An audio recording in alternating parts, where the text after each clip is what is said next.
Did the system fail to pick up the warning signs of domestic violence a year before the murder of a 10-year-old Buffalo boy?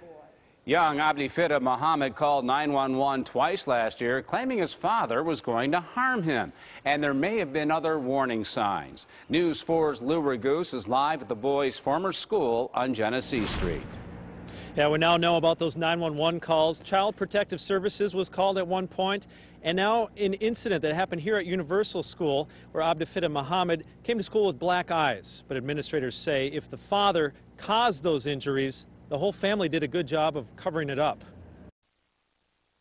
After a senseless killing, the question sits, what more could have been done to prevent it? Of course, everybody does. I mean, the students, they've been saying, you know, maybe we should have said this, or maybe we should have been asking more, and the staff, it's typical that we're all going to wonder what we could have done any differently. Principal Kathy Jamil thinks back to a day in June 2011 when Abdifitah Muhammad came to school beat up. His lower forehead had been swollen, and his eyes were swollen as well, and they were also a little purple.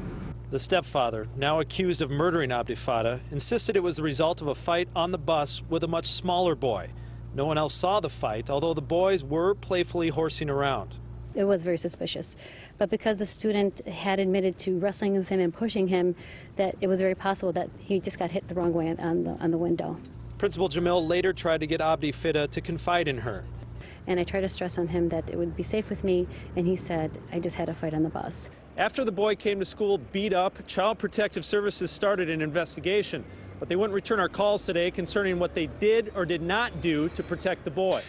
Principal Jamil says everyone was shocked when Abdifitah was killed. She does not say there were warning signs, but now in hindsight, the clues were troubling.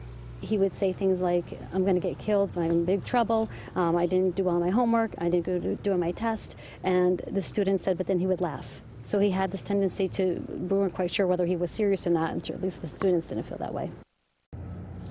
And that's Principal Jamil talking about things that Abdifitah told fellow boys and girls, so now they're left with those troubling thoughts. One other thing today, the police department has launched an internal review of how they handled those previous 911 calls.